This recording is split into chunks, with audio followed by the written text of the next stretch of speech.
এক প্রকার জাহান্নামী দেখা যায় যাদের পেটটা কাল বুয়ুতিন ঘরের মতো দেখা যায়। ইয়া রাসূলুল্লাহ, তারা কারা? আমার নবী কয় তারা আর কেউ না, তারা হইল দুনিয়ার হারামখোরেরা, যারা সুদের টাকা খায়া খায়া, ঘুষের টাকা খায়া খায়া, পরের হক মাইরা খায়া খায়া তাদের পেটটা বড় বানাইছে। আমি নবী শুধু তাই দেখলাম না, আমি তাকায়া দেখলাম গো বড় বড় সাফেরা ওই ব্যক্তির কলিজার মধ্যে আঘাত করতেছে। ও মায়ার নবী গো, দয়ার নবী গো, তার মানে বোঝা যায় যারা হারাম খায়, যারা সুদ খায়, যারা ঘুষ খায়, যারা পরের হক মাইরা মাইরা খায়, আমার আল্লাহ তাআলা তাদেরকে যন্ত্রণাদায়ক শাস্তি দিবে। আমার নবী কয় শুধু তাই না, শুধু আমার আল্লাহ তাআলা শাস্তি দিবে না, এরা দুনিয়াতেও কষ্ট পাবে, আখিরাতেও কষ্ট পাবে। ও দুনিয়ার মানুষ, সম্পদ তো অনেক বানাইলা, টাকা পয়সা তো অনেক বানাইলা, ধন দৌলতের জন্য পাগল হয়ে গেলা, কিন্তু তোমার এই ধন দৌলত তোমার মরার পরে কাজে আসবে না। কাজে আসবে দুইটা জিনিস, একটা হইল ঈমান আর একটা হইল তোমার নেক আমল। এই ঈমান আর আমল যদি ঠিক কইরা কবরে না যাইতে পারো গো, ওই কবরে গেলে তুমি বড় ধরা খেয়া যাইবা। সম্পদের আশা করতে করতে তুমি দুনিয়ার ইবাদতের কথা ভুললা। কোন দিক দিয়া ফজর যায়, কোন দিক দিয়া আসর জোহর যায়, কোন দিক দিয়া আসর মাগরিব এশা যায়, মুসলমান তোমার কোনো খবর থাকে না। আরে সম্পদওয়ালারে যদি তুমি খুশি বানাইতে পারো, তোমার সম্পদের কোনো অভাব হবে না। কিন্তু তুমি সম্পদওয়ালারে নারাজ কইরা কিসের ইবাদত করো আর কিসের দুনিয়ার টাকা ইনকামের আশা করো? ওই সম্পদ যেই খোদা দেয়, ওই খোদার ইবাদতে তুমি তোমারে মজায়া দাও। এই সম্পদ টাকা পয়সা বাড়ি গাড়ি যেই খোদা দেয়, ওই খোদারে তুমি একটু খুশি করো, দেখবা তোমার সম্পদের অভাব হবে না। তোমার মতো কত সম্পদওয়ালা হুমনা চিতপুরের গোরস্থানে শুয়া রইছে, 1 বছর হয়ে গেছে মরছে, কবরটা খুইলা দেখো কবরে হাড্ডিগুলা বালি হয়ে গেছে। তোমার মতো কত সম্পদওয়ালা মরে গেছে, মরার পর কবরে তার কোনো অস্তিত্ব নাই।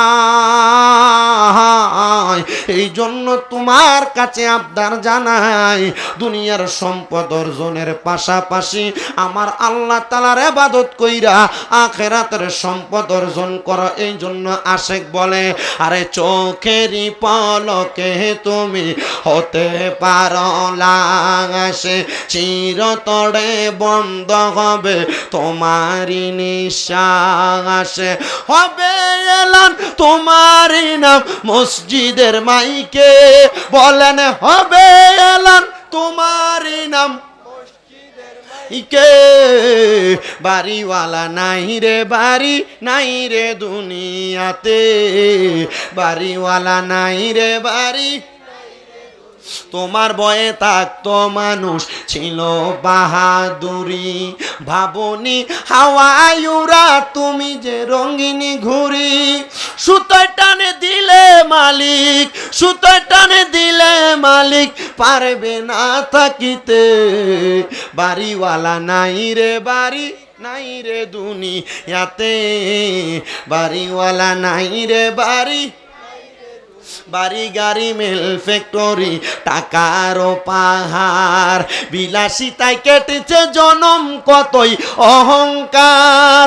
বাড়ি গাড়ি মেল ফ্যাক্টরি টাকারও পাহাড়, বিলাসিতায় কেটেছে জনম কতই অহংকার।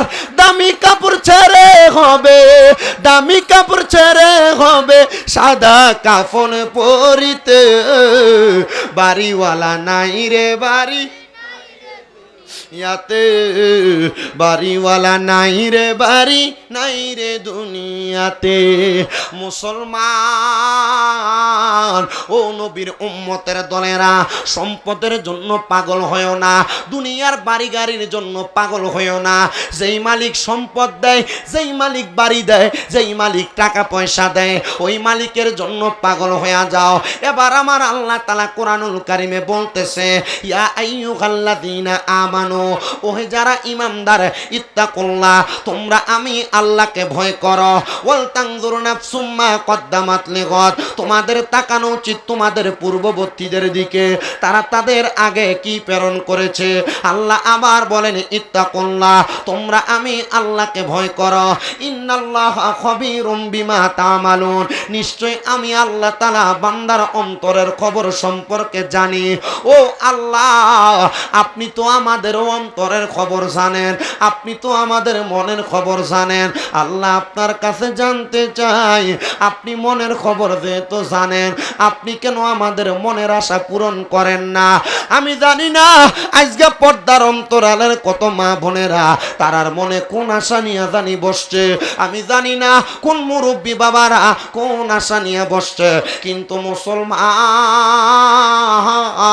যত আশা নিয়ে বসেন না কেন, আপনারা বলেন আমার আল্লাহ চাইলে আমাদের প্রত্যেকের মনের আশা পূরণ করতে পারে কি পারে না? আমি আমার চিতপুর এলাকার ভাই বাবাদের কাছে জানতে চাই, আপনারা বলেন আমার নবীর উপর দুরূদ আদায় করলে খুশি হয় কি? আসতে বলছেন, জবানটা খুলে কন্যা পড়লে খুশি হয় কি? কই রে আমার বাবারাম, আল্লাহ দে আমার নবীর উপর দুরূদ পড়লে খুশি হয়? আল্লাহরে তো কোনোদিন জিগাইলা না। আল্লাহ, আপনি যে আমাদেরকে বললেন আমরাও আপনার নবীর উপর দুরূদ পড়ার জন্য, মাবুদ আল্লাহ, আপনি আমাদেরকে কোরআনে বললেন আকিমুস সালাত, নামাজ কায়েম করার জন্য, কিন্তু আপনি আল্লাহ তাআলা কোনোদিন নামাজ পড়েন নাই। কারণ নামাজ হইল আপনার ইবাদত, বান্দা ইবাদত করে আপনি আল্লাহর জন্য। আল্লাহ, আপনি আমাদেরকে বললেন ওয়া আতুজ যাকাত, যাকাত আদায় করার জন্য। আল্লাহ, আপনি কিন্তু যাকাত দেন না, কিন্তু আমরা যাকাত দেই। আল্লাহ, আপনি আমাদেরকে বললেন রোজা রাখার জন্য। আল্লাহ, আপনি নিজে রোজা রাখেন না, কিন্তু বান্দাদেরকে রোজা রাখতে বললেন। আল্লাহ, যেহেতু আপনি নামাজ পড়েন না, রোজাও রাখেন না, যাকাতও দেন না, কিন্তু আমাদেরকে আপনি নামাজ, রোজা, হজ, যাকাতের কথা বললেন। আমার আল্লাহর কাছে যদি প্রশ্ন করি, আল্লাহ, ও আল্লাহ, আপনি নামাজও পড়েন না, হজও করেন না, যাকাতও দেন না, দান সদকা এগুলো বান্দাদেরকে দিয়া করান। আল্লাহ আমাদেরকে এত ইবাদতের কথা বললেন, কিন্তু আপনি আল্লাহ কি করেন? আমার আল্লাহ ডাক দিয়া কয় বান্দা,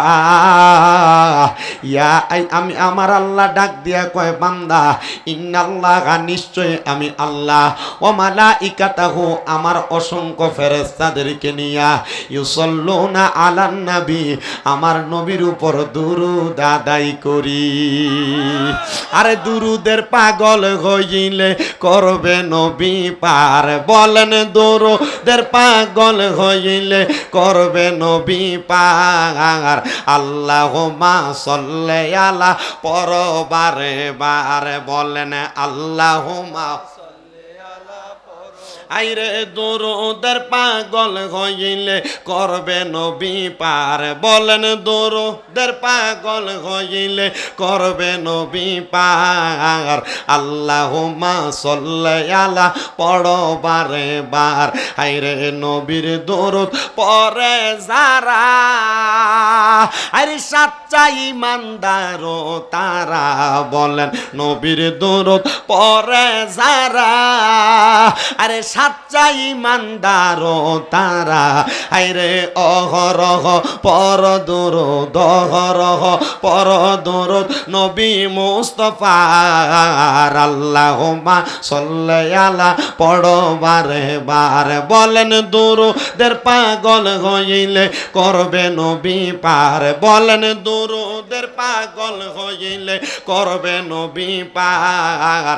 আল্লাহুম্মা সাল্লি আলা, পরবারে বারে বলেন আল্লাহুম্মা সাল্লি আলা, নবীর দুরুদ পড়লে আসে কানগন, আমার স্বয়ং আল্লাহ খুশি যে গন। নবীর দুরুদ পড়লে উম্মতি গন, আমার স্বয়ং আল্লাহ খুশি যে গন। হায়রে তাই তো সবাই দরুদ পড়ো, তাই তো সবাই দরুদ পড়ো নবী মুস্তাফার। আল্লাহুম্মা সাল্লি আলা পড়ো বারে বারে, বলেন আল্লাহুম্মা সাল্লি আলা। আমার ভাইয়েরা, বাবারা, বন্ধুরা, আমার আল্লাহ কয় আমি নামাজও পড়ি না, রোজা রাখি না, আমার বান্দাদেরকে বললাম বান্দা আমার অসংখ্য ফেরেশতাদেরকে নিয়া আমি আল্লাহ আমার মদিনার কামলিওয়ালা নবীর উপর দুরূদ আদায় করি। মাবুদ আপনি তো নবীর উপর দুরূদ আদায় করেন, আপনি বলেন না আমরা বান্দারা কি করব? আল্লাহ কয় ইয়া আইয়ুহাল্লাযীনা আমানু, ওহে যারা ঈমানদার আছো, আমার আল্লাহ এই আয়াতের মধ্যে কোনো মসজিদের ইমাম সাহেবরে ডাক দেয় না, কারণ আমার আল্লাহ জানে মসজিদের ইমাম সাহেবরা মিম্বরে বয়া বয়া আমার নবীর সালাতু সালামের বিরোধিতা করে। আপনারা বলেন বর্তমান সমাজে এমন আলেম নামের জালেমও আছে না নাই? আমার নবীর নামের শব্দটার পাশে দিয়া কত সুন্দর নবী শব্দের অর্থ বার্তা বাহক, আর মৌলবী কয় নবী সাংবাদিক। মৌলবী এখন আরবি শাব্দিক অর্থ জানে না, কথা কোন ঠিক কিনা?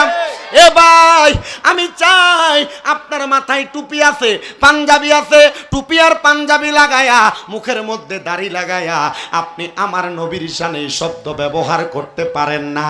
আপনাদের হোমনা থানার গৌরব মাওলানা শহীদুল্লাহ বাহাদুর চ্যালেঞ্জ করছিল, যদি কলিজা থাকে নবীকে সাংবাদিক প্রমাণ করে দেখাইতে।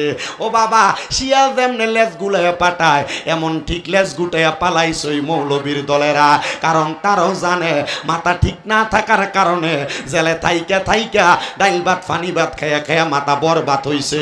এই জন্য নবী শব্দের অর্থ বার্তা বাহক না কইয়া আমার নবীরে সাংবাদিক কয় এমন বেয়াদব বক্তা বাংলাদেশে আছে, কথা কোন ঠিক কিনা? আবার গতকালকে দেখলাম বলতেছে আল্লাহকে সর্বশক্তিমান বলা যাবে না। আরে মৌলবী বলে কি আল্লাহকে সর্বশক্তিমান বলবো না? কাকে বলবো? কারণ আল্লাহ তো ইন্নাল্লাহা আলা কুল্লি শাইইন কাদির, আল্লাহই তো সর্বশক্তিমান। মৌলবী কয় আল্লাহকে সর্বশক্তিমান বললে শিরিক হবে।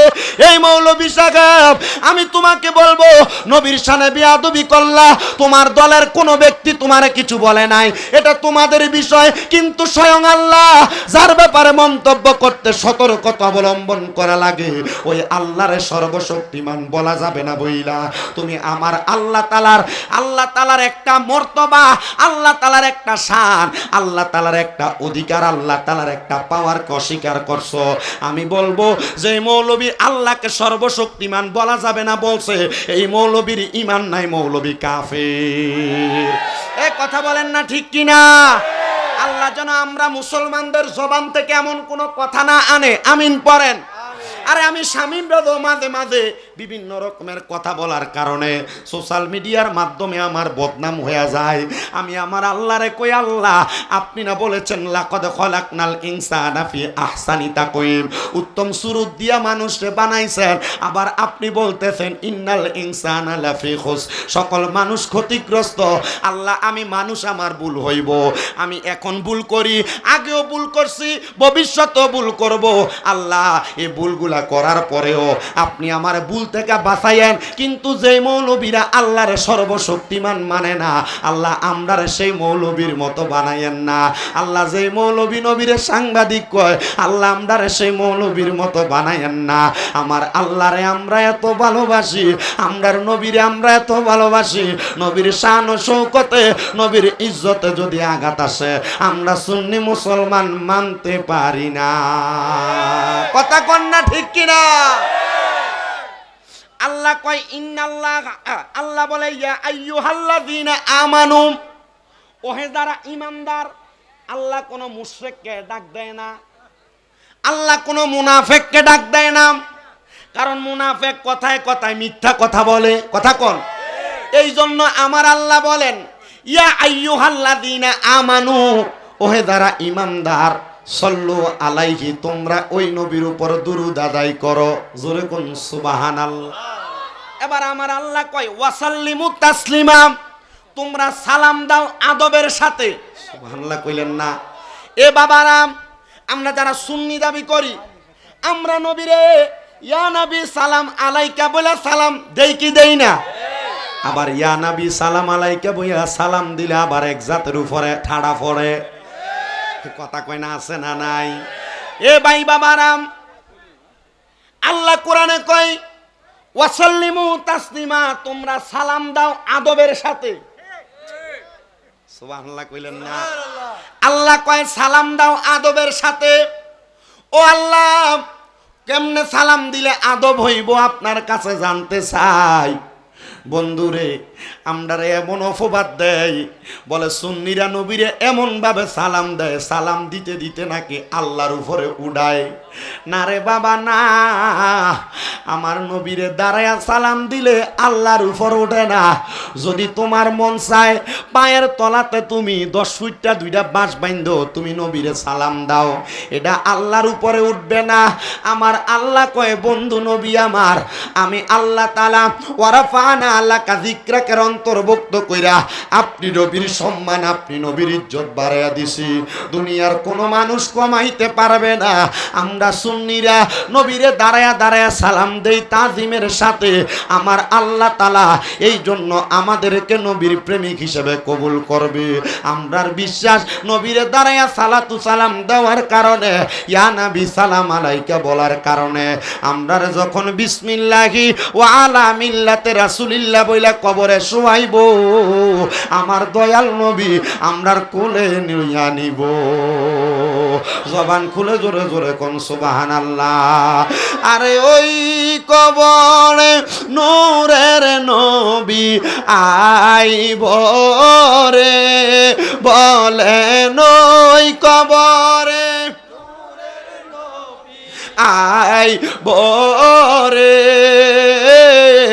ও প্রাণের মুর্শিদ রে, তুমি ধীরে ধীরে ফিরে ফিরে চাইও রে, তোমায় ডাক দিলে বলার প্রাণে চাইও রে, তোমায় ডাক দিলে শেখের দিকে চাই। হে ও প্রাণের মুর্শিদ রে, তুমি ধীরে ধীরে ফিরে ফিরে চাইও রে, লাল বলো নীল বলো কত রঙের শাড়ি, শেষ বিদায়ে পরাই দিব সাদা মার্কিন শাড়ি। হাইরে যাইবার বেলা মায়ার নবী আইও রে, বলেন যাইবার বেলা মায়ার নবী আইও রে, ও প্রাণের মুর্শিদ রে, তুমি ধীরে ধীরে ফিরে চাইও রে। হাইরে আমরার বিয়ার যাত্রী আমরা 4 জনারে দেখি, আন্দার ঘরে নামাই দিয়া দিব আমায় ফাঁকি। হাইরে ওই কবরে নূরের নবী আইব রে, বলেন ওই কবরে নূরের নবী আই। ও প্রাণের মুর্শিদ রে, তুমি ধীরে ধীরে ফিরে ফিরে হাইয়ো রে হায়রে আম পাতায় জাম পাতায় কত পানি ঝরে শেষ বিদায়ের গোসল দিব বরুই পাতার জলে হাইরে আতর গোলাপ সুরমা চন্দন ছিটাই দিব রে কন্যায় আতর গোলাপ চিটাই দিব রে ও প্রাণের মুর্শিদ রে তুমি ধীরে ধীরে ফিরে ফিরে চাইও রে। আপনারা বলেন যে আল্লাহ ওই নবীর দাঁড়ায়া সালাম দেওয়ার কথা বললেন, আমরা সবাই ওই নবীর দাঁড়ায়া সালাম দেওয়ার দরকার আছে না নাই? বাবাজিরা বন্ধুরা আমার নবীর উপর দুরূদ সালাম পড়লে কত সওয়াব।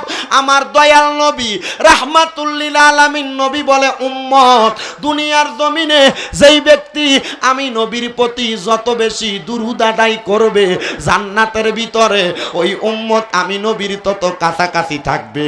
আমার এই হোমনা সিদ্ধপুর এলাকার পর্দার অন্তরালের মা বোনেরা গো, এরে আমার মা বোনেরা, মাইকের আওয়াজ যদি তোমাদের কানে যায় আমি বলবো তোমাদের হাতে পায়ে ধইরা গো মা, যদি নবীর দিদার পাইতে চাও বেশি বেশি করে নবীর দুরূদ পড়ো।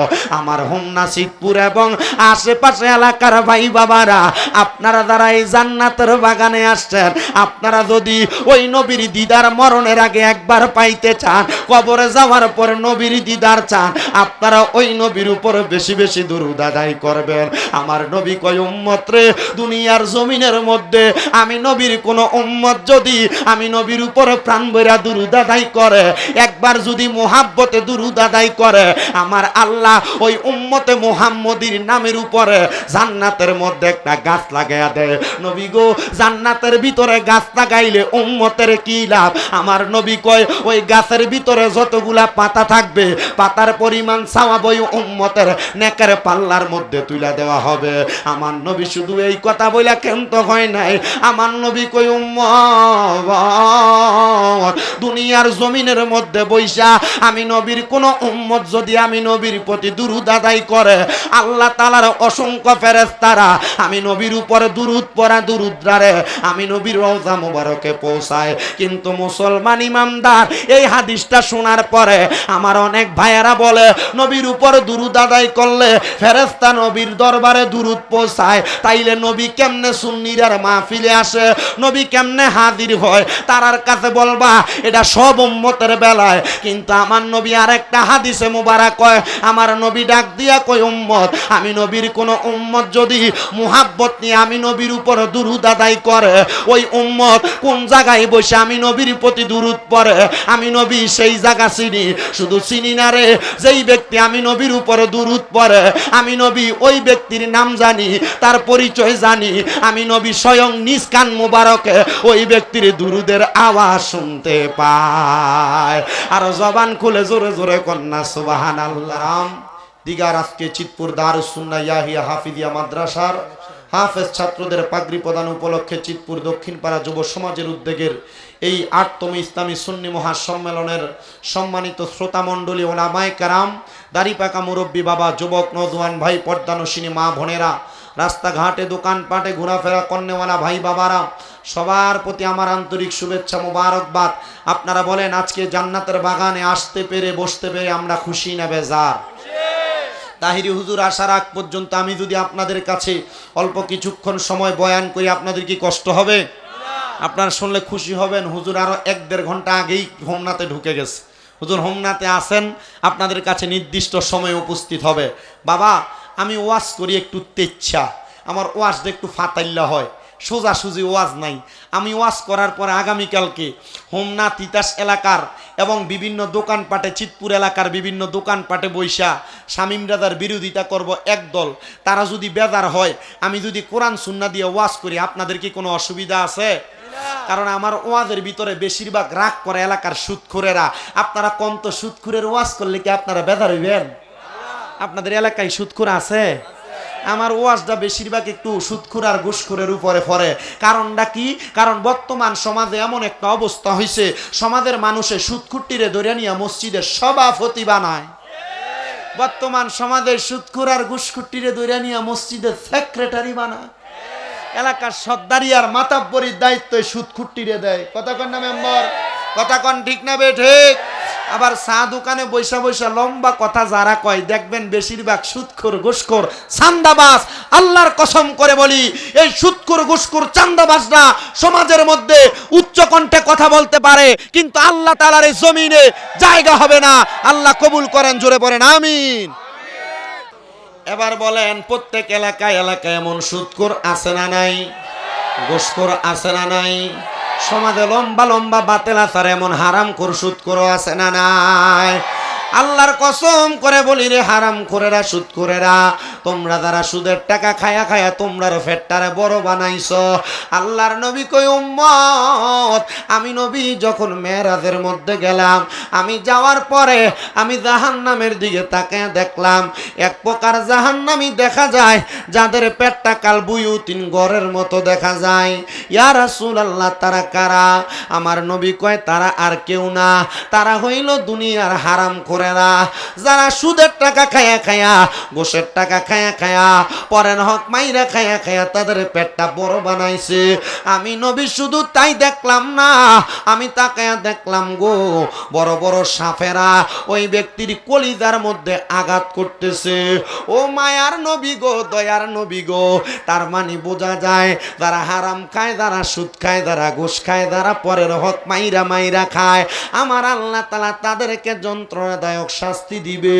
আমার নবী কয়, শুধু তাই না, শুধু আমার আল্লাহ তাআলা শাস্তি দিবে না, এরা দুনিয়াতেও কষ্ট পাবে, আখিরাতেও কষ্ট পাবে। ও দুনিয়ার মানুষ, সম্পদ তো অনেক বানাইলা, টাকা পয়সা তো অনেক বানাইলা, ধন দৌলতের জন্য পাগল হয়ে গেলা, কিন্তু তোমার এই ধন দৌলত তোমার মরার পরে কাজে আসবে না। কাজে আসবে দুইটা জিনিস, একটা হইল ঈমান আর একটা হইল তোমার নেক আমল। এই ঈমান আর আমল যদি ঠিক কইরা কবরে না যাইতে পারো গো, ওই কবরে গেলে তুমি বড় ধরা খেয়া যাইবা। সম্পদের আশা করতে করতে তুমি দুনিয়ার ইবাদতের কথা ভুললা। কোন দিক দিয়া ফজর যায়, কোন দিক দিয়া আসর জোহর যায়, কোন দিক দিয়া আসর মাগরিব এশা যায়, মুসলমান তোমার কোনো খবর থাকে না। আরে সম্পদওয়ালারে যদি তুমি খুশি বানাইতে পারো, তোমার সম্পদের কোনো অভাব হবে না, কিন্তু তুমি সম্পদওয়ালারে নারাজ কইরা কিসের ইবাদত করো আর কিসের দুনিয়ার টাকা ইনকামের আশা করো? ওই সম্পদ যেই খোদা দেয়, ওই খোদার ইবাদতে তুমি তোমারে মজায়া দাও। এই সম্পদ, টাকা পয়সা, বাড়ি গাড়ি যেই খোদা দেয়, ওই খোদারে তুমি একটু খুশি করো, দেখবা তোমার সম্পদের অভাব হবে না। তোমার মতো কত সম্পদওয়ালা হুমনা চিতপুরের গোরস্থানে শুয়া রইছে, 1 বছর হয়ে গেছে মরছে, কবরটা খুইলা দেখো কবরে হাড্ডিগুলা বালি হয়ে গেছে। তোমার মতো কত সম্পদওয়ালা মরে গেছে, মরার পর কবরে তার কোনো অস্তিত্ব নাই। এই জন্য তোমার কাছে আবদার জানাই, দুনিয়ার সম্পদ অর্জনের পাশাপাশি আমার আল্লাহ তাআলার ইবাদত কইরা আখিরাতের সম্পদ অর্জন করো। এই জন্য আশেক বলে, আরে চোখেরই পলকে তুমি হতে পারো লাশে, চিরতরে বন্ধ হবে তোমারই নিঃশ্বাস, হবে এলান তোমারই নাম মসজিদের মাইকে, বলেন হবে এলান তোমারই নাম ইকে। বাড়িওয়ালা নাই রে বাড়ি, নাই রে দুনিয়াতে, বাড়িওয়ালা নাই রে বাড়ি। তোমার বয়ে থাকতো মানুষ ছিল বাহাদুরি, ভাবনি হাওয়ায়ুরা তুমি যে রঙিনী ঘুরি। সুতোয় টানে দিলে মালিক, সুতোয় টানে দিলে মালিক পারবে না থাকিতে, বাড়িওয়ালা নাই রে বাড়ি, নাই রে দুনিয়াতে, বাড়িওয়ালা নাই রে বাড়ি। বাড়ি গাড়ি মিল ফ্যাক্টরি টাকার পাহাড় বিলাসিতায় কেটেছে জনম কতই অহংকার বাড়ি গাড়ি মিল ফ্যাক্টরি টাকার পাহাড় বিলাসিতায় কেটেছে জনম কতই অহংকার দামি কাপড় ছেড়ে হবে দামি কাপড় ছেড়ে হবে সাদা কাফন পরিতে বাড়িওয়ালা নাই রে বাড়ি ইয়াতে বাড়িওয়ালা নাই রে বাড়ি নাই রে দুনিয়াতে মুসলমান ও নবীর উম্মতের দলেরা সম্পদের জন্য পাগল হয়েও না দুনিয়ার বাড়ি গাড়ির জন্য পাগল হয়েও না যেই মালিক সম্পদ দেয় যেই মালিক বাড়ি দেয় যেই মালিক টাকা পয়সা দেয় ওই মালিকের জন্য পাগল হয়ে যাও এবার আমার আল্লাহ তাআলা কোরআনুল কারীমে বলতেছে ইয়া আইয়ুহাল্লাযীনা আমানু ওহে যারা ঈমানদার ইত্তাকুল্লাহ তোমরা আমি আল্লাহকে ভয় করো ওয়াল তানজুর নাফসুম মা কদ্দামাত লিগাদ তোমাদের তাকানো উচিত তোমাদের পূর্ববর্তীদের দিকে তারা তাদের আগে কি প্রেরণ করেছে আল্লাহ আবার বলেন ইত্তাকুল্লাহ তোমরা আমি আল্লাহকে ভয় করো ইন্নাল্লাহা খবীরুম বিমা তা'মালুন নিশ্চয় আমি আল্লাহ তাআলা বান্দার অন্তরের খবর সম্পর্কে জানি ও আল্লাহ আপনি তো আমাদের অন্তরের খবর জানেন আপনি তো আমাদের মনের খবর জানেন আল্লাহ আপনার কাছে জানতে চাই আপনি মনের খবর যেহেতু জানেন আপনি কেন আমাদের মনের আশা পূরণ করেন না আমি জানি না আজকে পর্দার অন্তরালের কত মা বোনেরা তারার মনে কোন আশা নিয়ে জানি বসছে আমি জানি না কোন মুরব্বী বাবারা কোন আশা নিয়ে বসছে কিন্তু মুসলমান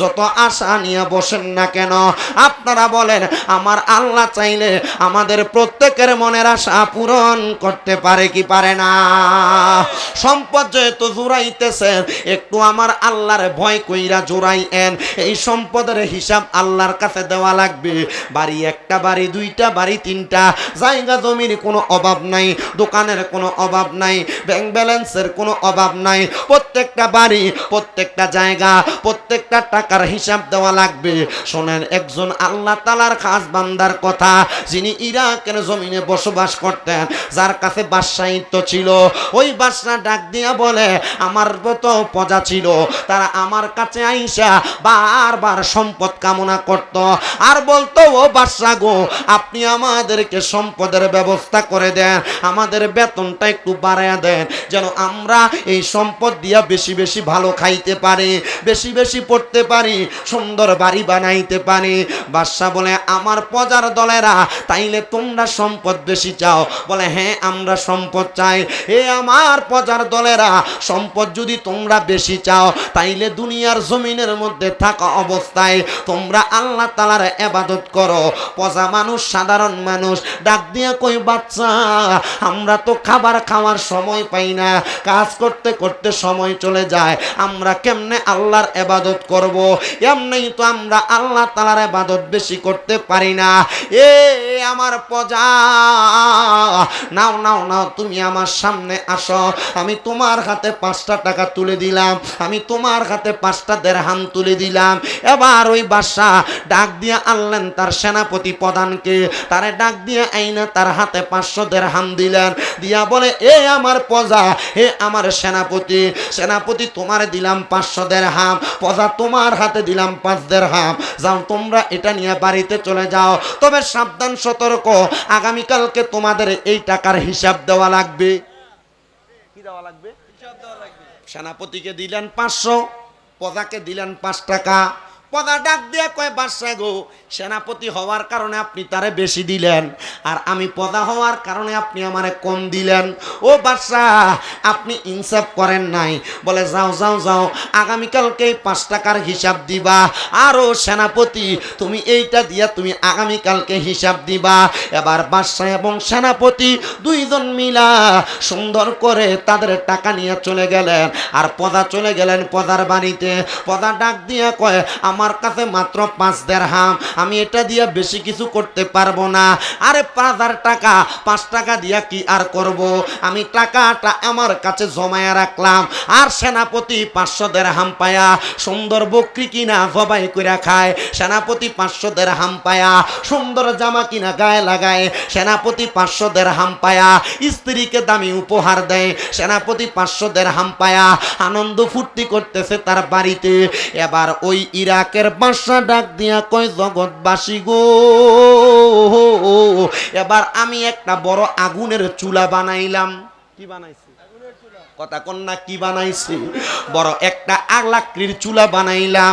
আর লাকড়ির ওই চুলাটার উপরে আমি বড় একটা লোহার পাতিলা লাগাইয়া দিলাম। যেই লোহার পাত্রা আগুন জ্বলতে জ্বলতে গরম হয়ে গেছে। আর ইরাকের সব মানুষ আমি বাদশার ডাকে আসছে, এমন ভাবে হাজার হাজার মানুষ ইরাকের রাজধানীতে হাজির হয়ে গেছে। সবাই দাঁড়ায়া ডাক দিয়ে বলতেছে, বাদশাহ আপনি কেন আমাদেরকে ডাক দিলেন? বলে, অন্য কোনো কারণে ডাক দেই নাই, একটাই মাত্র কারণ, একটাই মাত্র কারণ। আমি গতকালকে আমার একজন প্রজাকে 5 দিরহাম দিছি, আমার সেনাপতিরে আমি দিলাম 500 দিরহাম। সেনাপতিরে দেওয়ার কারণ হইল, সেনাপতি আমার রাজ দরবারের মাল, বাইতুল মাল থেকে সে চুরি করে করে মাল নিয়ে যায়। মানুষ তো সম্পদের জন্য চুরি করে, এই যে সুদের টাকা খায় সম্পদ বাড়াইবার লাগিয়া, গোসের টাকা খায় সম্পদ বাড়াইবার লাগা, মানুষের জমি দখল করে সম্পদ বাড়াইবার জন্য। ও মুসলমান, ওই বাচ্চা ডাক দিয়া বলে, আমার সেনাপতির স্বভাব ছিল সে আমার অনস্বীকার্যে চোখ ফাঁকি দিয়া আমার বাইতুল মাল থেকে মাল চুরি করে। আর আমার প্রজা মাল চুরি করে না, শুধু সম্পদ কামনা করে। আমি আমার সেনাপতিরে 500 দিরহাম দিছি, যদিও জানি সে চোর।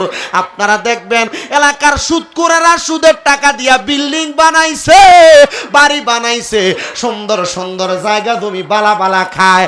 আর রিক্সার যেই বেটা ড্রাইভার, এবারটা শাক পাতার আলুর ভর্তা ডাইল দিয়া ভাত খায়। খুদার কসম করে বলি, সুদখোরের মুরকা রানের চাইতে রিক্সার ড্রাইভার আর কৃষকের ঘরের আলুর ভর্তার ডাইল দেই বড় উত্তম হালাল খাবার। আর আপনারা ইয়া রাসূলুল্লাহ, এবার রিক্সার ড্রাইভারে দাওয়াত দিলে তার বাড়িতে দাওয়াতে যায় না, তে গরিব মানুষ। কৃষকে দাওয়াত দিলে তার বাড়ির দাওয়াতে যায় না, গরিব মানুষ কি খাওয়াইবো? আর সুদখোর ঘুষখোর দাওয়াত দিলে তার দাওয়াতে আক্কাতারে যায়। আর তুমি মানুষ না, তুমি মুনাফিক, তুমি মানবের মাঝে পার্থক্য করে সাধারণ মানুষকে সাধারণের কাতারে রাইখা হারামখোরের পক্ষে কথা বলেছ। ডান হাত তুলে বলেন ঠিক কিনা? যারা হারামখোরের পক্ষে এক কাপ চা খেয়ে কথা বলে, চা দোকানে বৈশা এক কাপ চায়ের কাছে বিক্রি হইয়া গরিবদের উপরে নির্যাতন করে, এরা মানুষ না, মানুষ নামের জানোয়ার। ডান হাত তুলে বলেন ঠিক না বেঠে? আরে সুদখোরে দাওয়াত দিলে আগে আগে যা, এর লাঠির জোর বেশি আর লাগা। আর রিক্সার ড্রাইভারে দাওয়াত দিলে এটা দাওয়াতে যাইতে চায় না। কথা কোন না করে আছে না নাই? কথা কয় না বেশি। আপনার কি কষ্ট হইতেছে? অনেকে চিন্তা করতেছে, ওয়াজ দাদি আমরা এলাকার রোমকের গায়ে ফোরতেছে। কথা কয় না। কি হবে? দাওয়াত বন্ধ হয়ে যাবে শামীম রেজার হিসাব যে দিছি। কালীপুর গত আগামী মাসের 27 তারিখ, কালীপুর নাই রে, 27 তারিখ আগামী মাসের। ইন্ডিয়া 6 তারিখ রাখলাম শুভারামপুর, 8 তারিখ কোন এটা? নভেম্বরের 8 তারিখ নাগেরসর। আমি বুঝতেছি না, মাহফিল দি সপ্তাহে হোমনার বাঞ্ছারামপুরে মারহাবা কন। আচ্ছা, এই উচিত কথা কইলে কি দাওয়াত বন্ধ হয়ে যাবো গা? এটি সিদ্ধপুর এলাকায় কে প্রথমবার না 4-5 বার মারহাবা দি জোরে কয় না? তার মানে বোঝা যায় উচিত কথা কইলে সিদ্ধপুরে দাওয়াত কি কম না বেশি? তাহলে উচিত কথার দরকার আছে না নাই?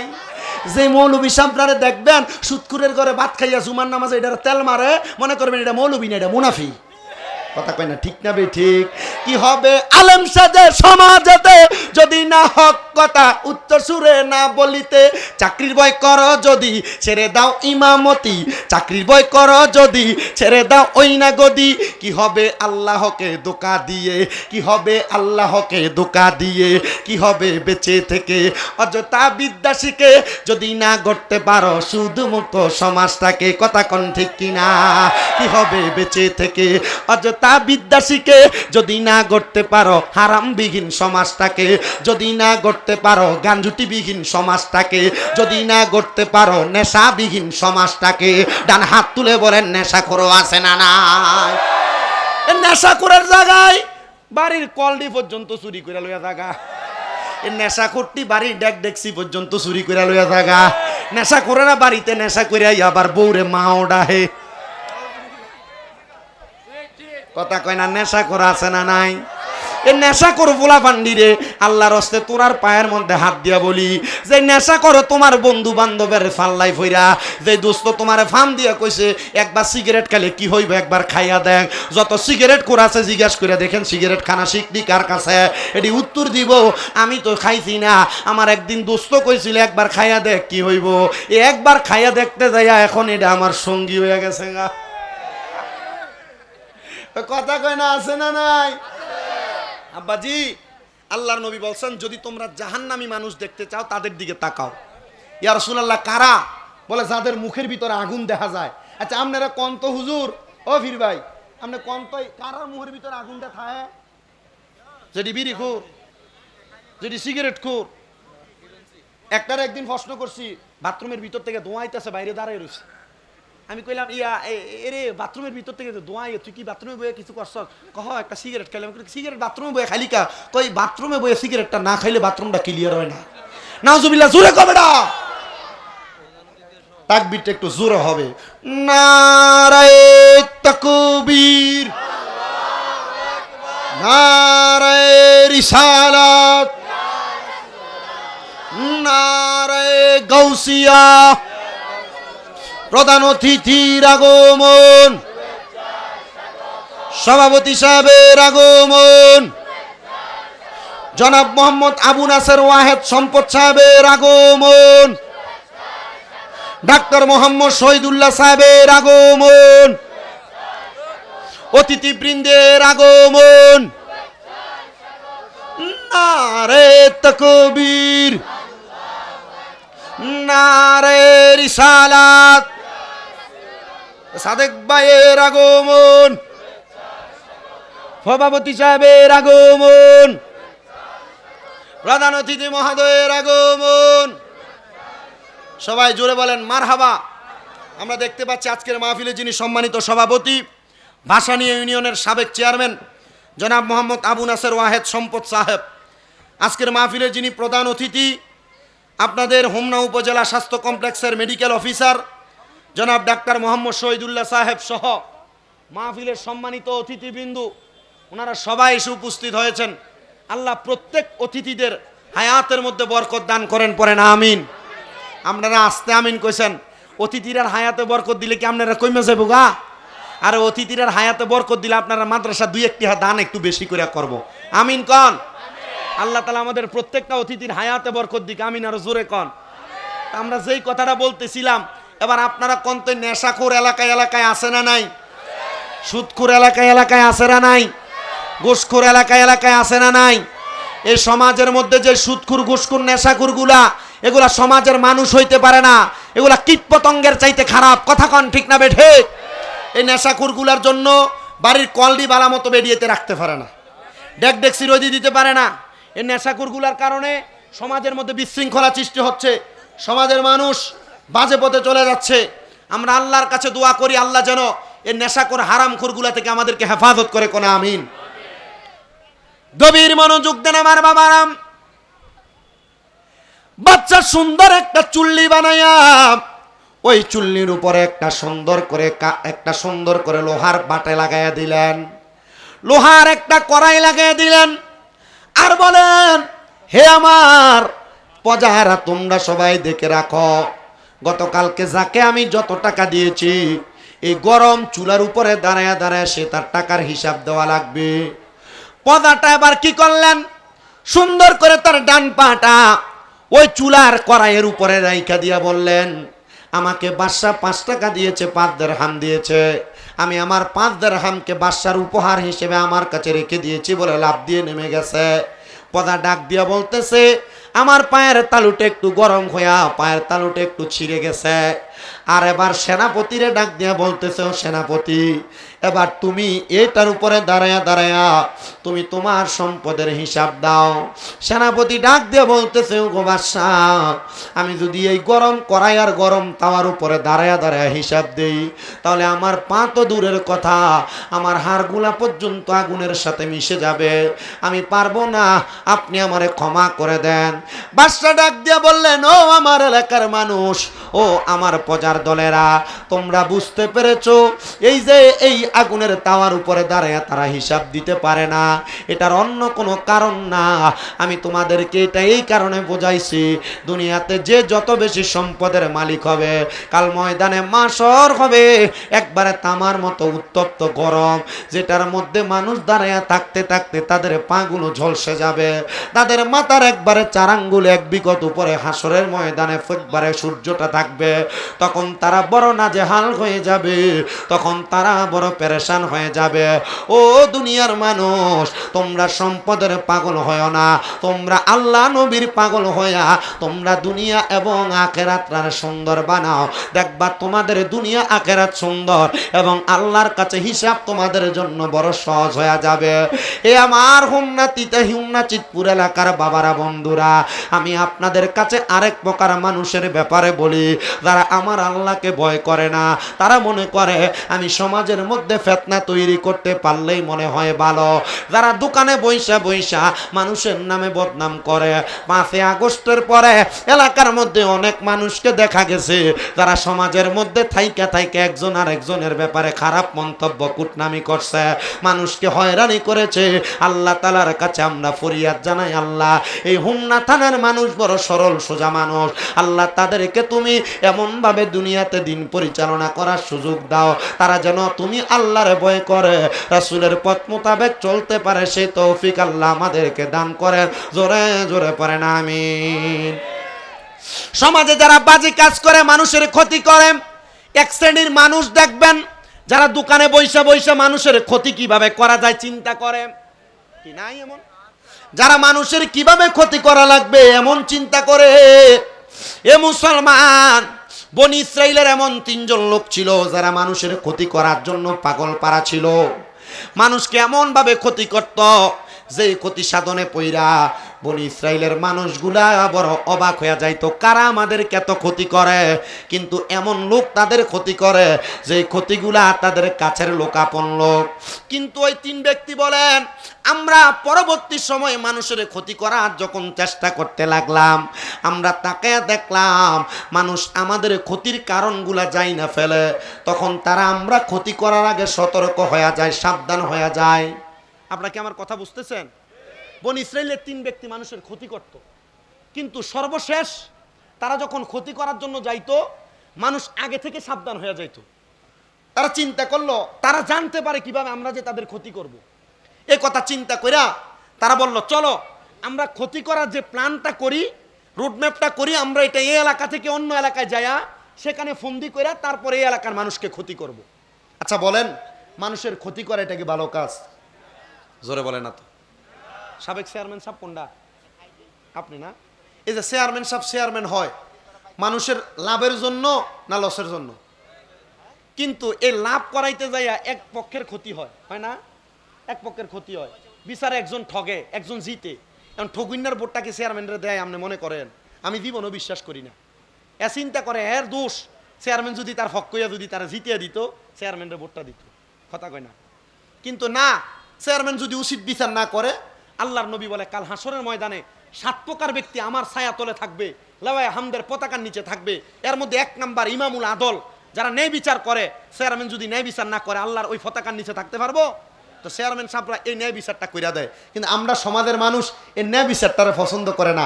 যেটা তলে দিয়ে 100 টাকা আর 1000 টাকা খাইয়া বিচার ঘুরিয়ে দেয়, এটার পক্ষে কথা বলে, এরা মুনাফিক, এরা বেঈমান। কথা বলেন না, ঠিক না বেঠে? চা খাইয়া বিচার ঘুরানো যাবে? সাবধান, সতর্ক। বনি ইসরাইলের 3 ব্যক্তি কি করলেন? পাহাড়ের গুহার মধ্যে ঢুইকা তারা এবার মানুষের ক্ষতি করার জন্য প্ল্যান করতে লাগলেন, বুদ্ধি করতে লাগলেন। আর আমার আল্লাহ কয়, আমি আল্লাহ তাআলার কুদরতের খেলা কেউ বোঝে না।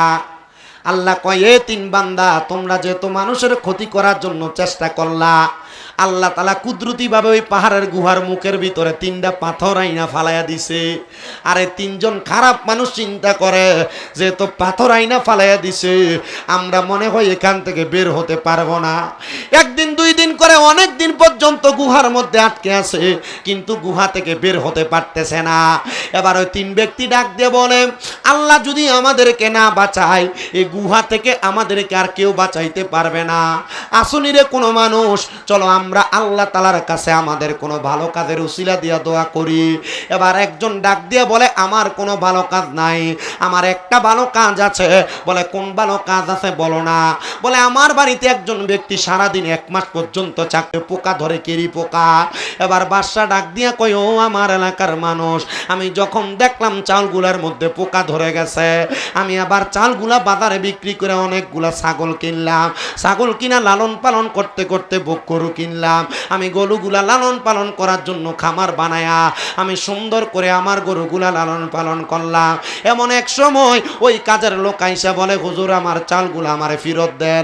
আমি তখন তার জবাব দিয়েছি, হে আমার সেনাপতি, হে আমার কাজের লোক, এই যে গরুর খামার দেখতে পাও, এই খামারের গরু সহ এগুলা তুমি নিয়ে যাও।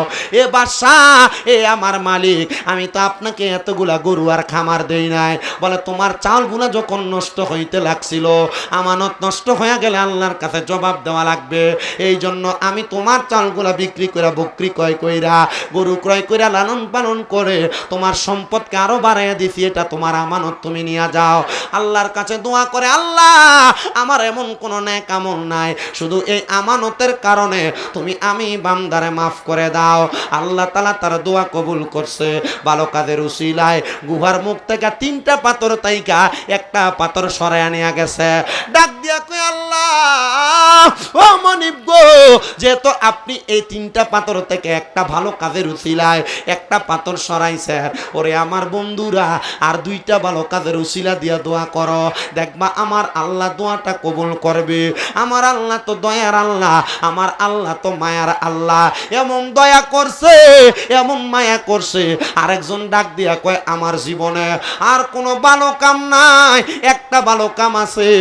আমার একটা চাচাতো বোন ছিল বড় সুন্দরী, আমার মনটা তার দিকে সব সময় পড়ে থাকতো, আমি কখন জানি তার সঙ্গে মিলামেশা করব।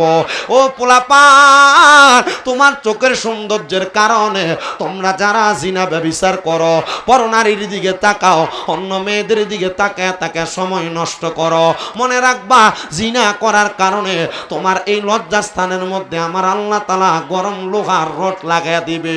তোমার লজ্জাস্থানের মধ্যে পাথর ঝুলন্ত অবস্থায় রাখবে, পচে পচে পড়বে। এই জন্য তোমরা জিনা ব্যভিচার কইরো না, অবৈধ সম্পর্কে লিপ্ত হয়ো না, আমার আল্লাহ তাআলা তোমারে কোনোদিন মাফ করবে না। এ মুসলমান, বনি ইসরাইলের ওই ব্যক্তি ডাক দিয়া কয়, জগতের মানুষ রে, আমার চাচাতো বোনটার প্রতি আমার বড় আকর্ষণ ছিল। আমার মনটা চাইছে আমি যদি আমার চাচাতো বোনটার একটা রাত্রের জন্য পাইতাম, আমি তার সঙ্গে আদর সোহাগে সময় কাটাইতাম। ও আল্লাহ, আমার একটু সুযোগ করে দেন না। আর আমি ডাক দিয়ে বললাম, আল্লাহ রে, এমন টাইমে দেখলাম আমার ঘরের সামনে আমার চাচাতো বোন আইসা দাঁড়ায় রইছে। আমারে ডাক দিয়ে কয়, ভাই আমার 100 দিরহাম ধার লাগবে, হাওলাত লাগবে, দেন না গো। আমারে আপনি 100 দিরহাম দেন। আমি আমার চাচাতো বোনকে প্রস্তাব করলাম, এ চাচাতো বোন, আমি তোমার 100 দিরহাম দিতে রাজি। বলে, কোন শর্তে? বলে, যদি তোমার দেহটাকে আমাকে ভোগ করতে দাও। নাউজুবিল্লাহ নাই, যদি তোমার দেহটা 100 দিরহামের কারণে আমার ভোগ করতে দাও। চাচাতো বোন ডাক দিয়ে কই, ভাইজান আপনি যদি চান ভোগ করতে পারবেন, তবে আপনি এখন আমার 100 দিরহাম দিয়ে আমার বিপদটা সারাইয়া দেন। এবার চাচাতো বোনের কথাটা শুই না, ভাইজান 100 দিরহাম দিয়া দিলা। পরের দিন রাত্রবেলা আমার চাচাতো বোন আমার ঘরে আসছে, আমি তার দইরা আমার খাটের উপরে যখন তার সঙ্গে বৈধ মেলামেশা করার জন্য সম্পর্কে লিপ্ত হব, এমন টাইমে আমি তাকে দেখলাম আমার চাচাতো বোনের চোখ দিয়া পানি পড়তাছে। আমি জিজ্ঞাসা করলাম, বোন তুমি কেন এমন ভাবে কান্না করো? আমার বোনটা আমারে ডাক দিয়া কয়, ভাই আমি কান্না করার অন্য কোনো কারণ না, বাইরে তোমার কাছে আল্লাহর দোহাই দিয়া বলি, তুমি আমার ইজ্জতটারে নষ্ট কইরো না, আমার আল্লাহ তাআলারে ভয় করো। আমি ওই দিন আল্লাহরে ভয় কইরা আমার চাচাতো বোনের ইজ্জতটাকে আমি রক্ষা করে তারে ছেড়ে দিয়েছি। ও আল্লাহ, আমার জীবনে আর কোনো ভালো কাম নাই, এই ভালো কামটার উসিলায় তুমি আমারে মাফ করে দাও। আমার আল্লাহ দোয়া কবুল কইরা বনি ইসরাইলের ওই 3 জন বাজে ব্যক্তির গুহার সামনে থাইকা 2 নাম্বার পাথরটারে সরাইয়া নিয়ে গেছে। এবার 2 জন ডাক দিয়া কই, দেখছস নি রে, ভালো কাজের উসিলা দিয়া দোয়া করলে আল্লাহ দোয়া কবুল করে। ও আল্লাহ,